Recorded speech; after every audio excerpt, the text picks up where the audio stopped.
Hello, KKC Consulting. Welcome back to another episode. We're in for a treat. I have an ex Goldman Sachs and now a entrepreneur, Brian Tam. So, Brian, thank you so much for hopping on the podcast with me. Thank you, Omar. Of course. Now, Brian, how's your day today? Very good. How's yours? Good as well. Thank you for asking. Let's really just get started into the podcast. Brian, do you mind giving a little synopsis about yourself? Yeah, for sure. I'll just give you a quick introduction about For who I sure. am and my personal story in general. So I'm from Hong Kong. I studied in the UK since I was 13 years old. So I went through around 5 years of high school there. After that, I went to London School of Economics to do economics, and then went to Goldman Sachs investment banking for 2 years. So during there, I was in the Hong Kong office, mainly in the servicing APAC clients on financial institutions. So think about crypto startups, fintech startups, banks, insurance. We take care of the whole thing. I mainly Mhm. looked at I mainly looked after at our M&A product, where in around a few years I've done around $15 billion in M&A deals, private placements, and after that decided to, jump ship and then create my own AI startup called Barebone right now. Um, so the genesis of Barebone was actually quite interesting. Was if you know, like in investment banking, the hours are pretty brutal, right? You do a lot of manual grunt work, etc. And when I was like an analyst during then, ChatGPT actually came out right around November 2022, if I'm correct. And then suddenly everyone just like, okay, wow, like ChatGPT is pretty cool. And I started really using it around the probably like 1Q, 2Q of 2023. And suddenly, because of those brutal hours, you suddenly get 3 to 4 hours more sleep every single day. You basically think this tool is just like a miracle, right? Yeah. Because, for example, your emails or like memos, etc. Obviously, you anonymize all the really important details so you don't get screwed by compliance. Um, Mm. you really streamlines your entire workflow. And since then, I was like, wow, like this is some really crazy stuff. And I really started like looking into AI. And at that point, it was really clear to me that AI was going to be leading the entire world for like the next 5 to 10 years. 100%. Just a little background story. I've always had this entrepreneurial itch inside me. So, for example, I bought my first stock when I was 13. When I was 15, I made my first 10K business selling snacks Nice. in the UK, Wow. actually. I actually sold a lot of Chinese snacks to some British people and like Russian people in the UK. And since then, I've just done a lot of entrepreneurial stuff and even doing people's homework actually, because it's actually a really scalable business. But I could talk more about that because the moment you finish one piece of homework is actually applicable to like hundreds of people, right? Hmm. But anyways, beyond that, I've always had that entrepreneurial itch. And when ChatGPT came out, and obviously coupled with the fact that it really feels very powerful, I decided to jump ship, and then to start my own company, which is called Barebone right now. So, what exactly does Barebone do? So, Barebone provides a team of AI investment agents that help you research the financial market. And we really focus and specialize in doing a few things, which is number one, we target people within the range of 21 to around 30 and people who are really short-term traders. So for example, we focus on two strategies, which is event-driven strategies and technical analysis. What does event-driven actually mean? Which is how do you turn news into tradable opportunities? So for example, last year in November when Donald Trump became president, not a lot of people actually knew how to trade that, right? In fact, if you probably just ask Trump or Kamala won, they would actually the AI would probably tell you that if Kamala won, you should buy Tesla because it's an electrical vehicle, green policies, etc., that Tesla's going to go up. But in fact, we obviously know that Elon Musk backed Trump. And if Trump won, Elon Musk, like Tesla, was going to skyrocket. During then, we kind of figured it out that a lot of people can have access to news, and news is in itself a very viral thing, but no one knows how to trade it, right? And probably like niche examples include, for example, say, okay, if there's an earthquake in Japan tomorrow, will move what in the stock market will actually move, right? So you would probably say commodities, etc., like electricity, etc., but not a lot of people know that. So we do a lot of analysis on that. And number two is technical analysis, meaning how do you actually so if you have a stock that you like in mind, how do you actually buy and sell, right? So for example, if you like Tesla now, is now a right time to buy, is now a right time to sell. Mm. From a professional, like a finance professional standpoint, it might be easy because you know how to draw graphs, you know how to analyze support, resistance, trading volume, etc. But to an average like person, that is very hard to understand, right? So we figured that for consumers especially, instead of spending hours or if not weeks, right, to actually learn this stuff, why not just spend 30 seconds on our app, right? And then we have like a bunch of people who have finance background and strong tech background to actually build this entire AI for you. So yeah, fundamentally this is what our app does. And I built this app with my brother, who's a tech guy as well. So Wow. he contributed to a robot called Sophia the robot. So he's like more like a hardware software kind of Yeah. guy. So that robot actually went on Jimmy Fallon, the Tonight Show. If you go on YouTube, there's Mm. probably like 30 million views on it. The Wow. robot with Will Smith, interviewed by CNN Brazil, etc., etc. So, yeah, naturally, Barebone is really a combination of my brother and I, right? He's got the tech expertise. I've got like the finance experience. So we kind of combine that into Barebone. And we're a relatively young company. So we kind of launched our MVP, just our prototype, in March, like mostly just to let our friends try it out. But I could dig deeper into this story. But what was really shocking was on the first day of launch, we became a top 100 app on Apple Finance, and within 60 days Wow. we became top 10. So the growth trajectory was really really surprising to us. Although we did try to go for it, like the results were like way higher than Yeah. what we kind of expected. So since then, like we never looked back. We started pumping a lot of content. As we chat about like earlier, we're getting a lot of B2B inbounds as well to help supply brokerages, financial institutions, bankers on the day-to-day work as well, using our AI as our backend. So yeah, I'm happy to dig deeper into any sort of direction. So yeah, this is roughly my story. For sure. No, it's fantastic. I appreciate how, your journey didn't just start now.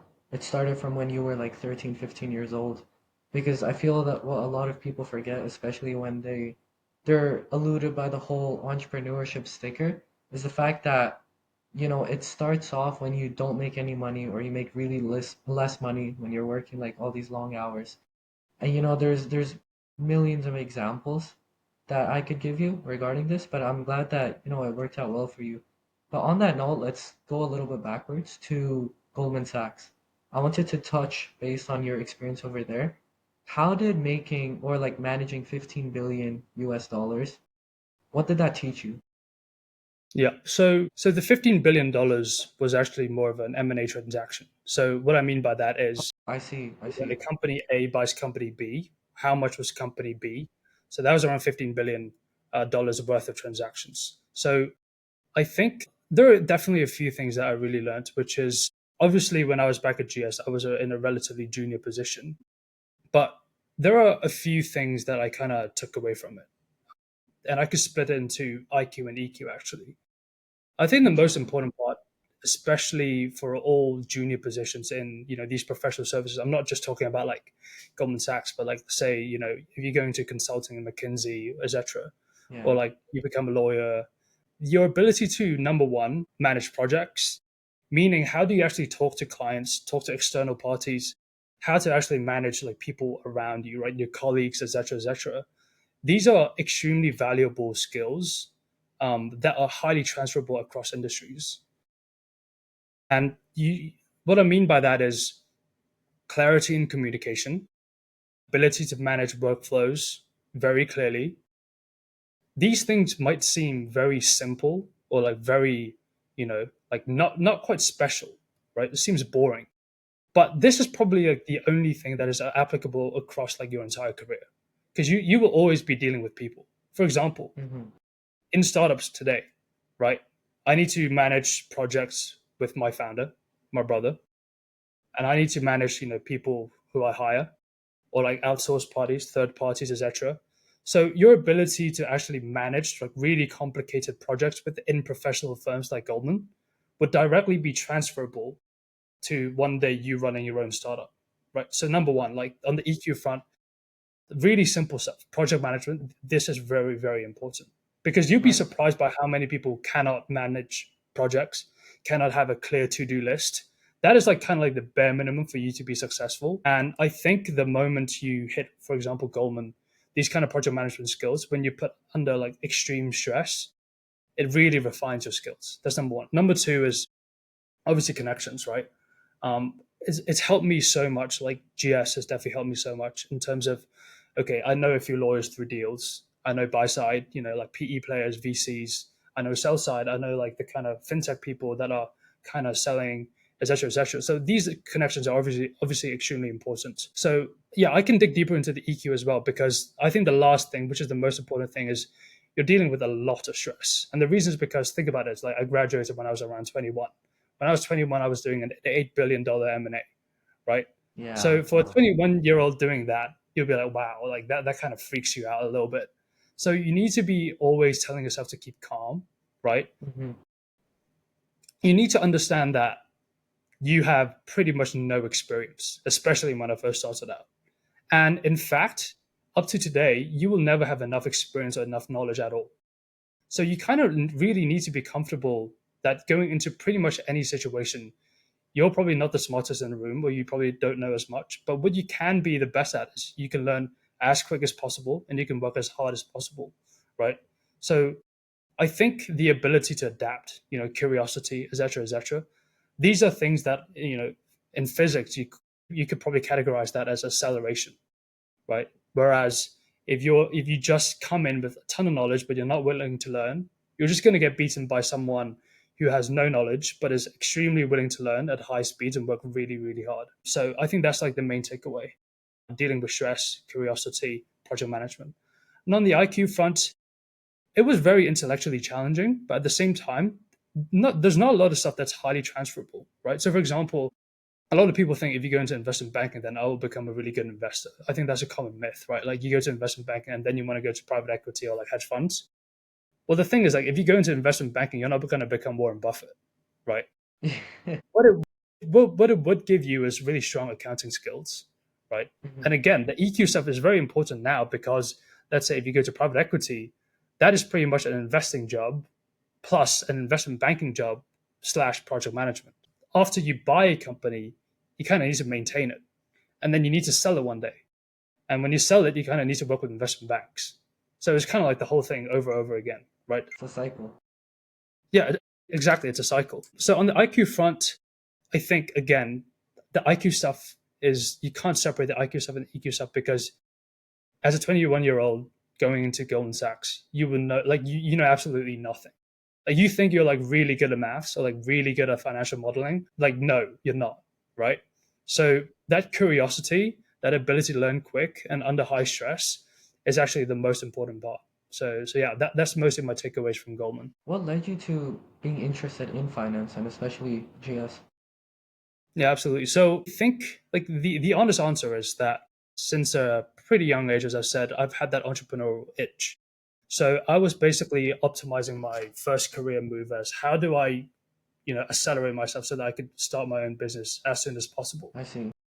And before that, I was thinking, okay, so what actually do you need to start a business, right? So again, IQ and EQ. How can you maximize your IQ, which is a combination of your experience, how much you know, and then on the EQ front, can you actually, connections, exposure, you know, these kind of stuff. So at that time, I kind of figured out that investment banking was pretty much the choice for me to learn all of that as quickly as possible. And the reason is because obviously your hours are double people's. So mathematically, you're gaining experience at twice the speed, right? Yeah. But at the same time, like very luckily, going to GS, you get exposure to really top tier like industry leaders. So, for example, when I was 21 again, I was also in a meeting with like the CEO of Hong Kong Stock Exchange, right? Basically, like the Nasdaq of Hong Kong. Wow. Um, yeah, at the same time, like doing that $8 billion, like $7.5 billion M&A deal. So you get kind of pushed to industry, like really strong industry exposure. That really helped me a lot and helped me gain a lot of confidence. So yeah, like my decision to go to Goldman was basically just reverse engineering what I really want in life and how I Mm. can actually achieve that as quick as No, 100%. I can resonate with you fully because even for me, the end goal is most likely just entrepreneurship, right? Being able to start my own thing and build out and being able to help a lot of people. And the way I thought about it is, okay, I can do a few things. Number one, I can start my own thing now. Let's see how that trend, goes, accelerates, the connections I make from it. Like KKC Consulting with this, I've actually talked to some very high level people. People Yeah, that, exactly.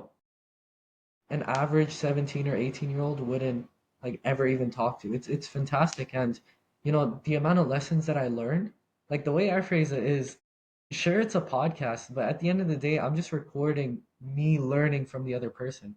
It's You're like I just practically have a learning, yeah, free, as a side yeah, product. Right? You get a podcast that can go exactly. viral any day. Right?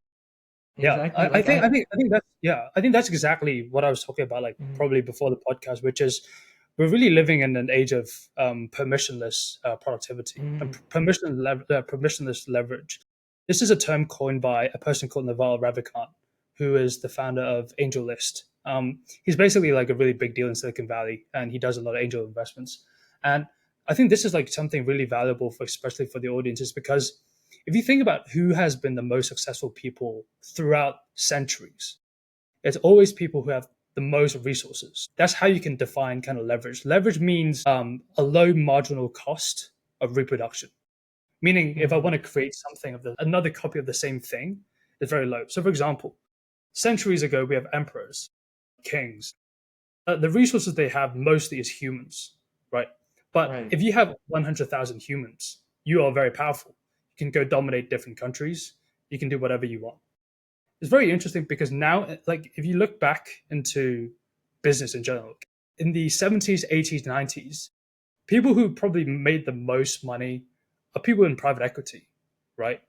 And the Right. reason is because you can raise a lot of money at a low cost. So, for example, Blackstone came out when it was like around 70s, 80s. Think about this.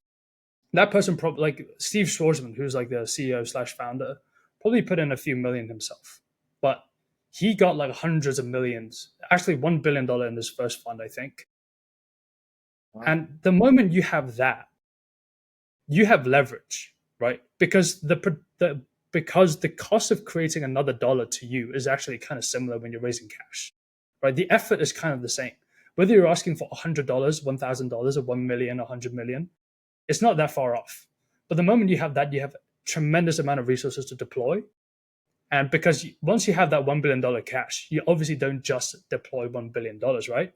You go to a bank, say I have roughly 1 billion, get a loan out for around 3 billion.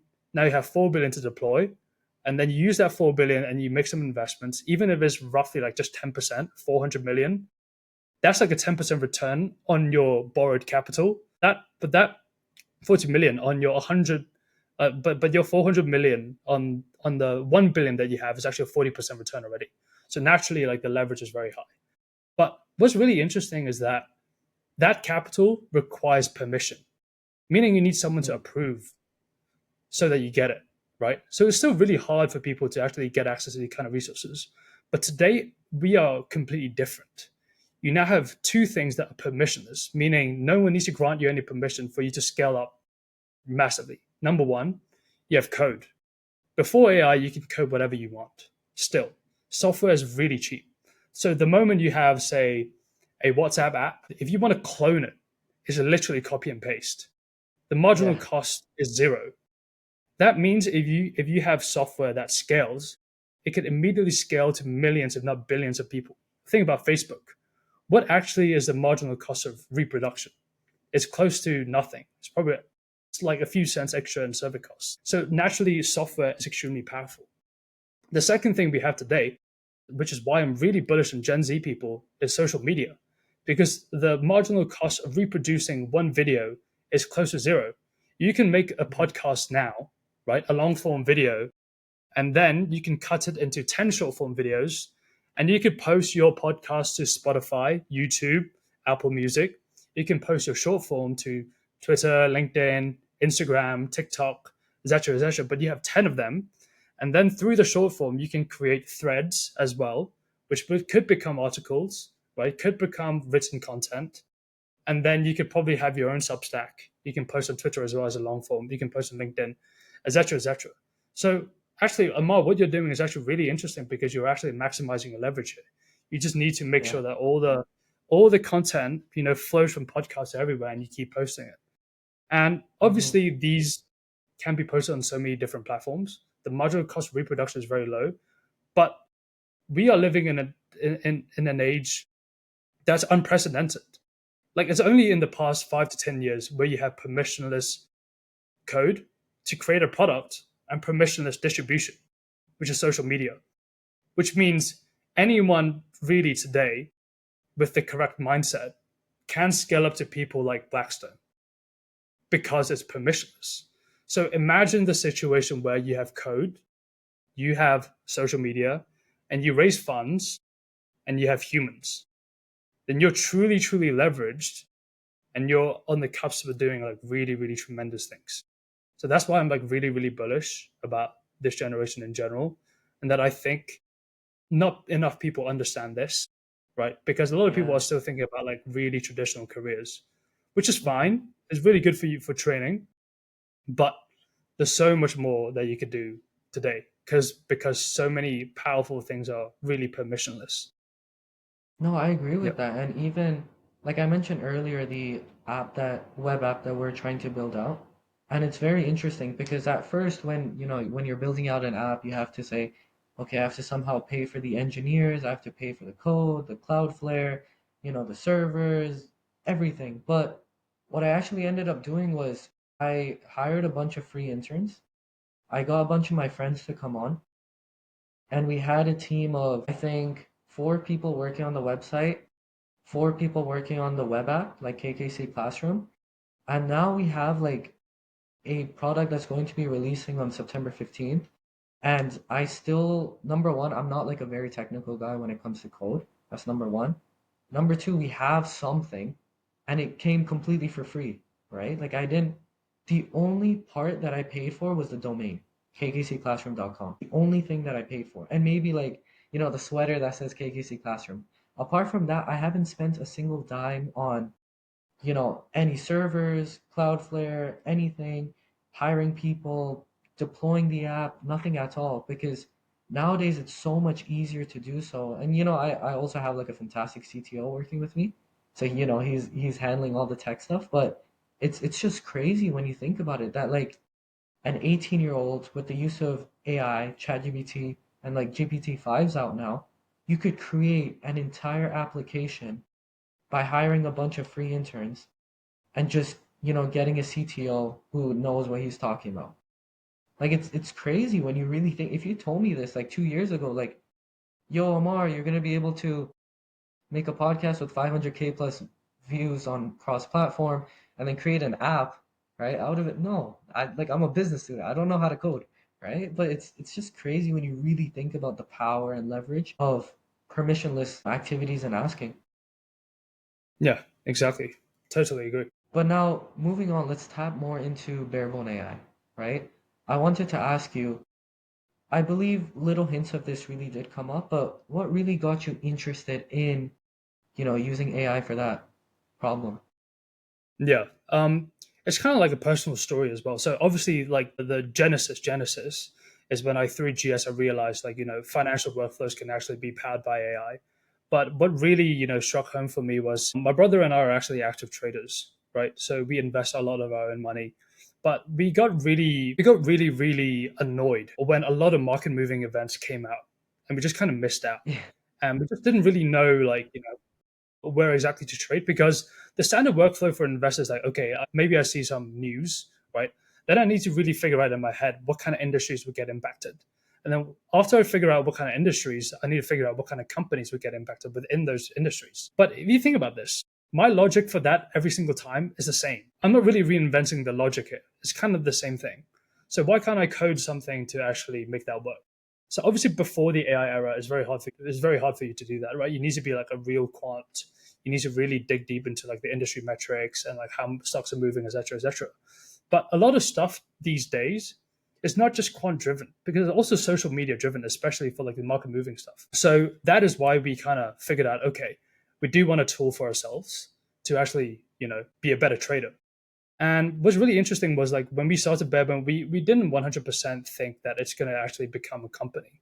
It's more like, okay, like we really want to, trade better using our own code. So our first actual MVP was literally just raw code on our terminal, right? So you can't even, there are no buttons for you to press. Like you kind of need to like just like use code to communicate with code.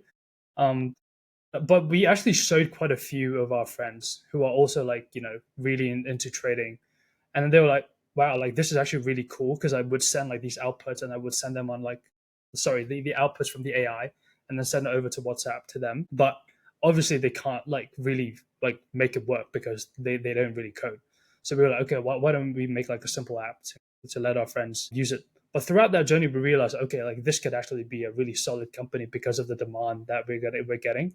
Like a lot of friends are like, okay, like just ask me on WhatsApp. Like I was actually the chatbot, right? Like my friends would ask me on WhatsApp, I would figure out the analysis through my AI, and then I would send it back to them, right? So after that, like it was just kind of like not really sustainable. I was like, okay, let's make an app. Realize there's like this growth potential, and then we just kind of like slowly iterated, and then became the app today. So that's roughly the genesis story of Barebone. It was kind of accidental in some sense. Do your friends still use Barebone? Yeah, yeah, yeah. They use it. Wow. So that's how you Yeah. know it's a fantastic product. Thank you. Yeah. So like it's actually interesting. Like quite a few of my friends do use it like pretty frequently. And the way I know it is because I actually look at our database and also our I see. we track it. Because obviously Yeah. this is also one thing I could talk about, but which is I don't recommend people testing the beta product with friends, because the friends Hmm. are probably going to tell you that it's great. They're not going to tell you like, Brian, your app is like terrible. But we do have like a lot of monitoring code on our app so that we figure out like these users are normally using this feature, etc., etc. And yeah, like I do see quite a few friends like using it, which is quite thankful. Yeah, No, 100%. And it's great when you finally get the MVP out and you're like, okay, now there's something, like now we yeah, can exactly. reiterate, now we can see how we can put it into the market, what our next GTM is, right? And all these things, like it must be really exciting for you to be just constantly thinking about these things. Like stressful, yes, but also very exciting. How do you deal with, all the stress that comes about? Yeah, I think the stress thing is 100% something like every single founder or like entrepreneur needs to really deal with. What I always Hmm. like to tell my friends is like a lot of my friends do want to start their own thing. I basically tell them your skill, your IQ is 1% of the equation. 99% is that it's completely EQ related. So for example, right, like 100%. okay, let's say you want to make fried chicken. Like what is the skill level needed in that? Like the logic and the IQ in creating a really nice fried chicken restaurant is probably quite easy, but you need a lot of grit to actually figure out the best formula, right? Like Hmm. you could probably make a nice fried chicken. Like I don't know how good you are at cooking. I could probably make one, but it's probably going to taste terrible. But you probably need Hmm. like months, if not years, of actual iteration to actually get that whole thing started. So number one, I think when it comes to stress, you need to realize that there are a few things. So number one, you are doing something you enjoy and it's your dream, right? Like this mostly applies to people who either genuinely love their job or people who are doing their own business, right? Like this is something that you've dedicated yourself into, and that need like this is already a privilege for you to work on something that you genuinely have passion for. That's number one. And number two, um, you need to believe in the J curve. What I mean by that is every single time anyone does something significant, it's not a rocket ship, it's not a 45-degree. It's mostly going to be you create something, you have some initial hype, you're very happy about it. And then probably after like 1 2 months, you realize, oh, wow, like there's just so much stuff I need to do. You're going to have like this kind of dread, this trough of sorrow. Yeah. You realize that, wow, everything is like super hard. But then you kind of really you need to figure out that like the more you iterate, the more you do stuff, you're gonna slowly wiggle your way back up to the top, and then you have a J curve, right? The moment you hit product market fit. So for example, like maybe for you guys, which is like you probably hit like content market fit, where like you found a bunch of people who really like your content. Like maybe as you wiggle your way through, you would figure that like that fit gets stronger and stronger, and your company would, or whatever you do would just go up. Like, so having belief in the J curve, like to me, is very important. I think lastly, to manage stress in general, mostly is that um, it's still a work in progress for me, but you got to understand like every single improvement you make, if it's just 1%, if you make a 1% improvement every single day, in 1 year, you're going to make a 38%, a 38 x return, because 1.01 to the power of 365 is around 38x, right? So even if every single day, you know, you're making some sort of improvement, but it doesn't feel consequential, you really just got to trust the process that within 1 year, you're going to be a lot better. If you think about this, one year ago today, Barebone, like the idea for Barebone didn't really exist yet. Like we haven't written Wow. the first line of code technically, Hmm. right? So um, we're definitely really far away from being successful, but we've gone like a far, like we've gone through a lot of stuff within 1 year, and the journey has been like pretty fun and pretty intense. So yeah, I think when it comes to stress, yeah, to summarize, basically understand that this is something that you truly enjoy. You need to take a step back and be really grateful that you're in this position. You're not doing some grunt work that you hate, that you have zero passion for. And number two, you really just have to trust the process. And I always like to joke to my friends, like, there is actually zero logical reason that I should trust the process. Like, why should I trust the process? Like, why? Yeah. Like, there's no logical reason. But I think that's one powerful and magical thing about people doing their own thing, which is you just have this weird, deep belief about whatever you're doing and that you're just going to make it. So you just have to trust it. So yeah. Hmm. No, I can resonate with that a lot because, and I guess it's a personal story of mine. If you told me like a year ago that, all right, Amar, you're gonna have a podcast, have an app, start writing a book, run a marathon, right? Like if you told me these things, and there's probably some other stuff as well, I would not believe you in the slight, like no way that would be possible. But again, it's the idea of just constant improvement, just being able to understand that your why and your purpose, like why is it even there? What is your purpose? And being able to align it with, because like you mentioned, and I really like this about you, Brian, is your your idea to just reverse engineer your goals to the point where it's like, okay, what do I do right now? Right? And I feel a lot of people are missing that. Like, for example, you'll ask someone like, hey, what's your goals in 5 to 10 years? And like, sure, it's totally okay. Like, maybe you don't have that figured it out. It's completely fine. But if you did, and then you would just reverse engineer, like, say, okay, I need to have like this job in 2 years, this job in 3 years. But the jobs recruiting cycle, like, McKinsey and Goldman Sachs, they start like a year and a half in advance. So now you're like, okay, if I want to go into McKinsey, I got to apply in third year. And if I want to apply in third year, then I have to start recruiting and networking in second year. And second year is now, right? So when you really push back these layers, you find out that, oh, there is something I can do. It's not like I hit up McKinsey on the door in fourth year and say, hey, I'm ready to work for you guys.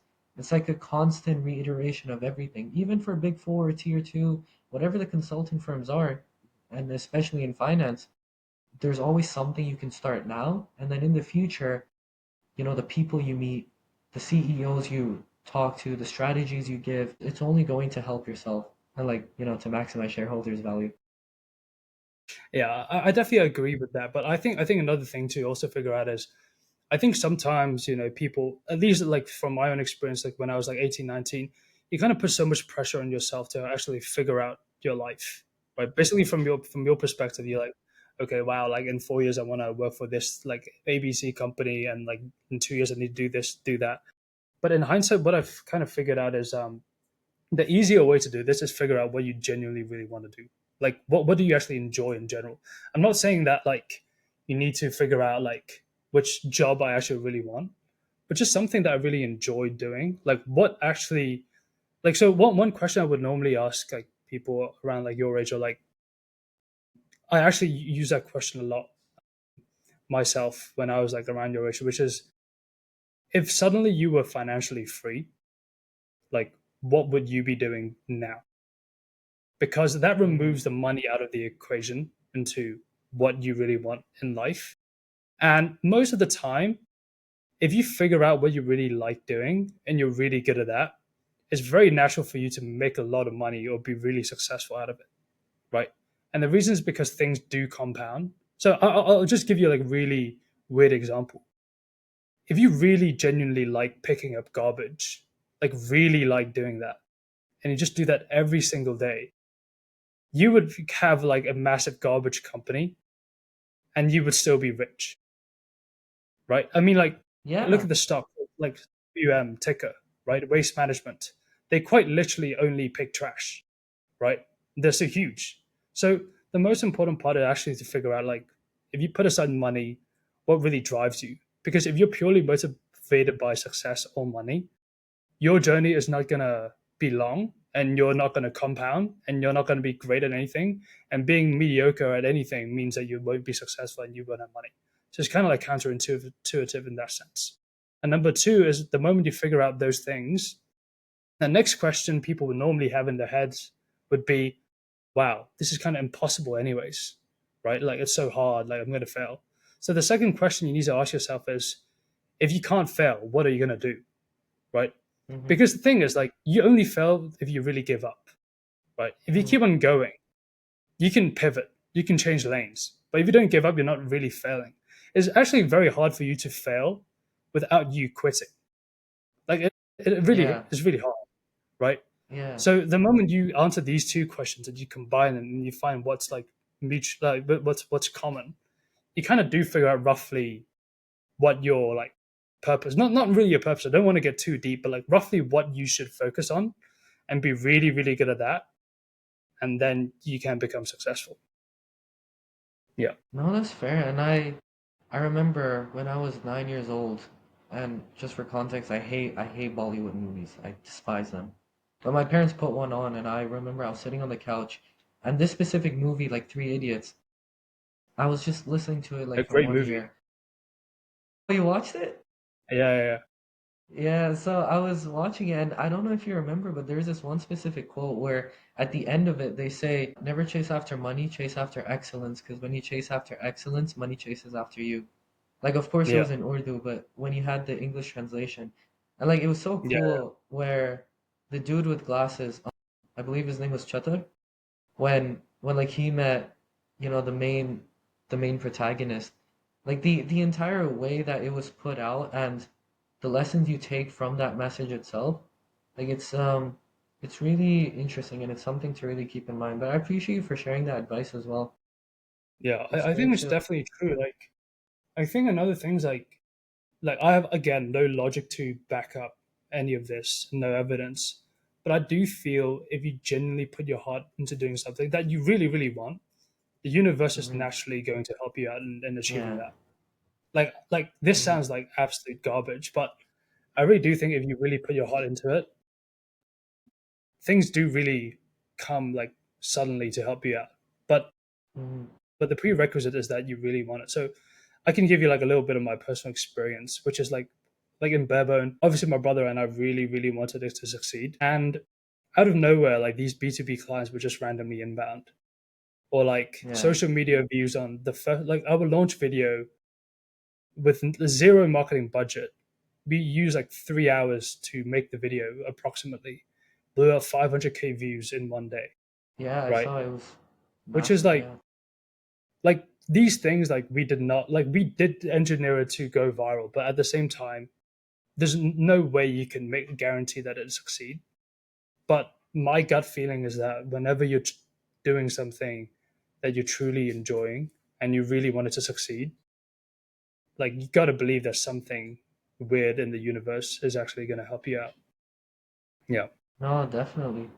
Definitely. No, I appreciate you sharing that. And I guess it's a pretty nice transition to the next topic actually, which is, I saw that you were a teacher assistant for helping Syrian refugees learn English, right? And usually when you scroll through people's LinkedIn's, like I've probably gone through like thousands of LinkedIn's, that's not something that you find, and even if they've done it, they're, a little shy to put it on. But I was really glad when I saw it on your profile, and I wanted to ask you, like, what's your journey behind that? yeah. So I went to a high school called Brighton College in the UK, and what happened was I think back then there were basically there were tons of Syrian refugees like entering UK, like war torn, like political stuff, and they basically can't really speak English. So the school basically had a bunch of students to kind of help them to assimilate to, so that they could, speak English and understand the culture.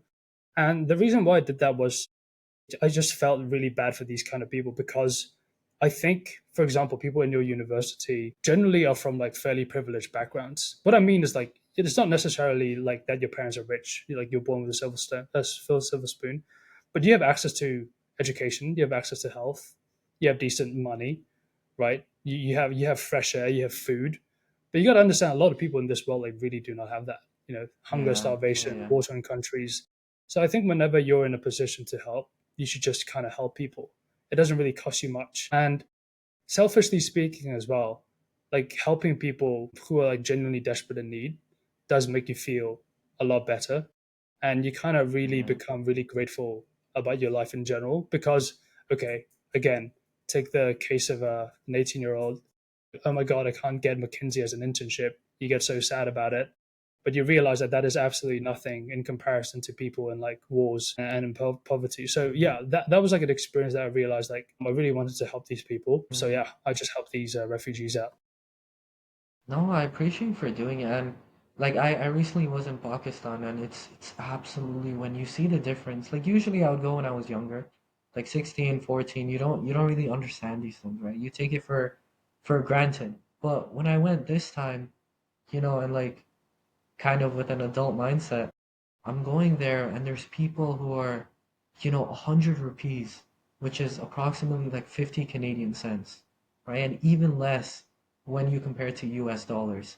That could literally, and I'm not joking, save someone's life, right? Like when you go to those countries and you see like the air, like I used to get sinus so much and headaches and all these migraines, the water wasn't good, like, they have a joke over there where like the water's purposefully bad to make your immune system stronger. That's why no one there got COVID, right?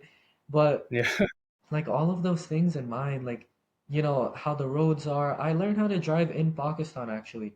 And when I came to Canada, I was like, what the hell? The roads are so big Mm. here. It's so much easier to drive over here. When you try to just compare the two together, it's honestly like incomparable. Just how lucky we are. If we ever wanted to become like the top 1% of the world and live like them, then you got to realize that you technically are already. There's so many people in Yemen, Syria, Palestine, all these different countries, and you see like the way they're living, no food, no shelter, bombs, genocide, all these things. It puts a different light into the opportunities that you're given. And that really like pushed me for the word ihsan. Ihsan is an Arabic word for the understanding that you always give your 100%. Like always, like act as if God's always watching you, right? And it's interesting because the way I like to think about it is if I'm trying towards something, it's like I'm doing like obviously you can't ever do fully justice, but almost justice to what God has provided you, God has given you. And I really like to have that in my mind when I'm doing anything, like to always live with a path of ihsan because at the end of the day, like I want all of my efforts to be able to at least help someone, right? Like if KKC Classroom goes big, hopefully, then I would be able to help someone break into their dream job and, provide for their family. And with the money that I would get, I would be able to help someone else, like, eat some food, get some new clothes, whatever that might be. And it's really interesting when you realize that money isn't everything, right? Like and the crazy thing is I haven't even touched crazy money. I haven't touched any, severe amount. It's not like I've hit 6 or 7 or 8 figures at all. I'm nowhere near close. But it's just, understanding that the money will come. Like it's not a massive issue. You were 20 dealing with an $8 billion transaction, right? So at the end of the day, it's really just the understanding that your powers, the ability just for you to be in Canada or like, first world countries, that in of itself is a reason why you should be helping other people. But yeah, Yeah, that's my little exactly. take on it.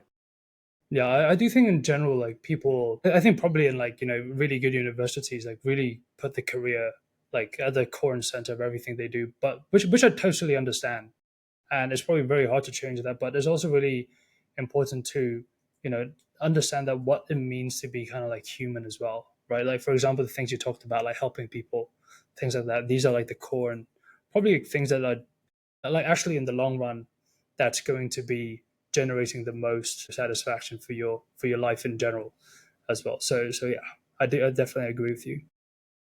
Yeah, thank you. And we're nearing the end of the podcast, but I guess I have one last question. If you had a time machine and you could go back in time, what advice would you give yourself? And maybe like what advice would you give the rest of us? Yeah, a very good question. I think there are definitely a few things I could talk about, but number one, the most important part is you need to trust that whatever you're doing right now, it's gonna pay off in the future. What I mean by that is Steve Jobs has a quote which is connect the dots. Like when you look forward, you can't connect the dots, but when you look backward, you can connect the dots. So what I mean by that is the reason why I could do Barebone today is because when I was 13, I bought my first stock. It's because when I was 15, I started selling Asian snacks to people and I gained that business experience. It's because I randomly went to LSE to do economics. I wasn't even planning to go there. And it's because I got a job at Goldman. It's also because, my brother knows a lot of tech. So it's kind of like a combination of all your life experiences into one. But if you actually go back in time, you would be like, okay, I should start an Asian stack business because one day I'm going to make a startup. That seems like crazy. That doesn't make Yeah, sense. But if you look back, we connected the dots. It makes total sense. So the most important part is just honestly trust the process. Don't do things because someone forced you to do it. Like do it because you enjoy it. Because you need to really trust that in probably like 5 to 10 years, these dots that you accumulated in life are just going to culminate into something that you really, really enjoy.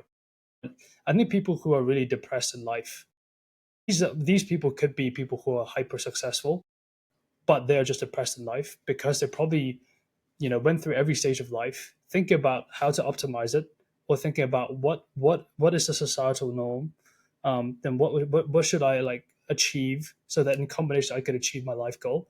I think sometimes like that would create like depression because you're really not living for yourself. You're really living so that society would accept you or think that you're great and all that. That's number one. So I think you should trust the process and also really enjoy what you're doing. Number one. And then I think number two, the life lesson is that don't listen to what many people say about you or what you do or like advice because no one knows a lot about what you really want. And people have really different perspectives and life stories. So I think there are a lot of times where people's opinions and your own opinion can be mutually correct at the same time. It's just not right for you. So while you're getting a lot of advice from people, like for example, like this podcast, that you're getting a lot of advice from people, you shouldn't think that whatever that person is saying, even though they're successful, is gospel. It doesn't work like that. Like you have your own thing to work on, right? Whatever other people tell you, sure, you should accept it, you should understand it, but take it with a grain of salt because they haven't lived like your life, Emma, right? Probably didn't go to Pakistan, right? I don't exactly know your life story, but their life story is probably very different to yours. Like my life story is probably very different to yours as well. So, like all the advice that I'm giving you, or like the listener right now, take it with a grain of salt because it might not matter to you, right? So I think it's very important to have that anchor inside you because people, especially in uni, are really motivated by a lot of herd mentality, right? There's like basically mimetic desire, meaning you think something is valuable because everyone else think it's valuable, which is very problematic, right? Like maybe you want to go to Goldman Sachs because everyone else wants to go to Goldman Sachs, but that does not mean going to Goldman Sachs is the best thing for you, right? So I think it's very important for people to figure that out because if you don't do that, that's why people have midlife crises because they always chase after things that people think are good, and when they're around 50, they realize, like, holy shit, I really like screwed my life out because I've achieved a lot of success, but I'm not happy at all. But at that time, like when you're 50, it's way too late to change, and you just kind of have to move on, and then you're kind of just depressed. So yeah, I think like truly figuring out what you want is very, very, very, very important. And last thing, like again, you should believe in like compound growth as well. What I mean by that is, again, this is like specifically for this audience because, again, if you go for like a really nice corporate job that you don't actually enjoy, sure, your starting salary is like really high, but your progressive growth is fairly linear. Meaning, like, what I mean is not like it's not just money; it's just like happiness, success, or like whatever metric you want. It's just kind of linear because you're not really enjoying it, right? So like you just go like that, go like that. But let's say if you're doing something you truly enjoy. Let's say I want to become an artist. Artists are known for not making any money at all, but like maybe you start here. Whereas at Goldman, you're like here. But at Goldman, like you're going linear.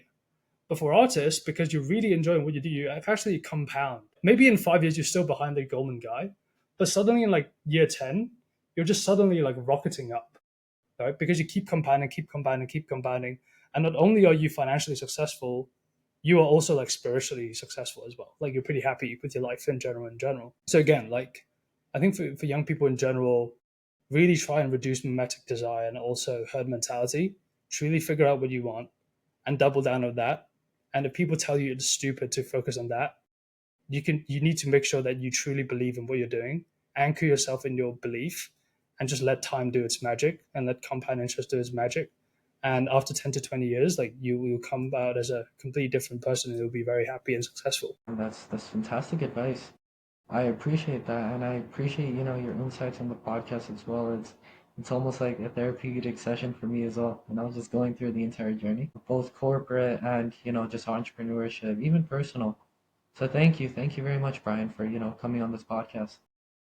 Yeah, no worries. Thank you very much, Amal. Great to talk. Of course, of course. All right. And See you. for the Yeah. viewers of KKC Consulting, thank you very much for tuning into this episode. All the links for Barebone will be in the description below and also correlated to the LinkedIn and Instagram post.